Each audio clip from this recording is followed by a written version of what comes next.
শাটডাউনের অনিশ্চয়তায় ডাকসু নির্বাচন পেছানোর দাবি ছাত্রদল সহ ৫ প্যানেলের। যথাসময়ে নির্বাচন চায় শিবির। সিদ্ধান্ত নিতে বৈঠকে কমিশন। ডাকসুর বৈধতা নিয়ে প্রশ্ন আবিদের। নির্বাচনকে শঙ্কায় ফেলার আন্দোলন গণতন্ত্রের পক্ষে নয়। পিআর চাইলে নির্বাচনে জিতে আসার আহ্বান বিএনপির। ফেব্রুয়ারিতে নির্বাচন না হলে দেশ ভারতের খপ্পরে পড়ার শঙ্কা। পিআর দাবিতে যুগপৎ আন্দোলনের মাঝেই নির্বাচনী জোট ঘোষণার আভাস ইসলামপন্থীদের। বিগ ব্রাদারের ভূমিকায় না থেকে শরিকদের সর্বোচ্চ ছাড় দিতে রাজি জামাত। ডেঙ্গিতে বেশি মৃত্যু। ২০ থেকে ৩০ বছর বয়সী রোগীর। দেরিতে হাসপাতালে আসায় বাড়ছে প্রাণহানি। এখন থেকে এক রোগীকে দেখবেন একই ডাক্তার, জানালো স্বাস্থ্য অধিদপ্তর।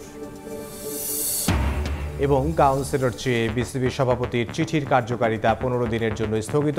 বুলবুলের অসৎ উদ্দেশ্য দেখছেন রিটকারী আইনজীবী। নির্বাচনে বাধা নেই, সন্ধ্যায় বোর্ড সভা।